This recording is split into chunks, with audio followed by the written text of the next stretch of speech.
বিসমিল্লাহির রহমানির রহিম। আজ আমরা আলোচনা করব ডেলিরিয়াম নিয়ে।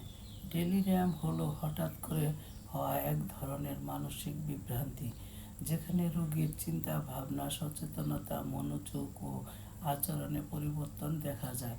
এটি সাধারণত স্বল্প সময়ের জন্য হয় এবং দ্রুত চিকিৎসার প্রয়োজন হয়।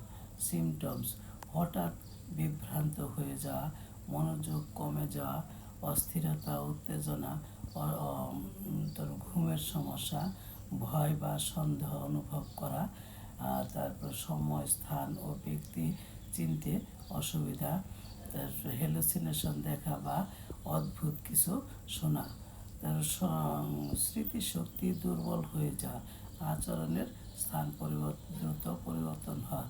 কজেস: উচ্চ জ্বর বা সংক্রমণ, মস্তিষ্কে আঘাত, ডিহাইড্রেশন, অপারেশনের পর জটিলতা, মাদক বা অ্যালকোহল গ্রহণ, কিছু ওষুধের পার্শ্ব প্রতিক্রিয়া, অক্সিজেনের অভাব।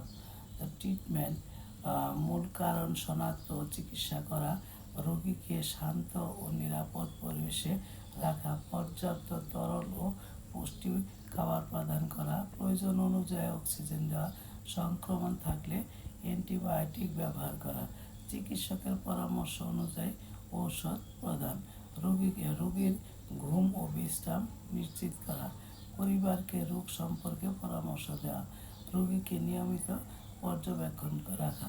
আজ এ পর্যন্ত। পরবর্তীতে আমরা অন্য টপিক নিয়ে আলোচনা করি।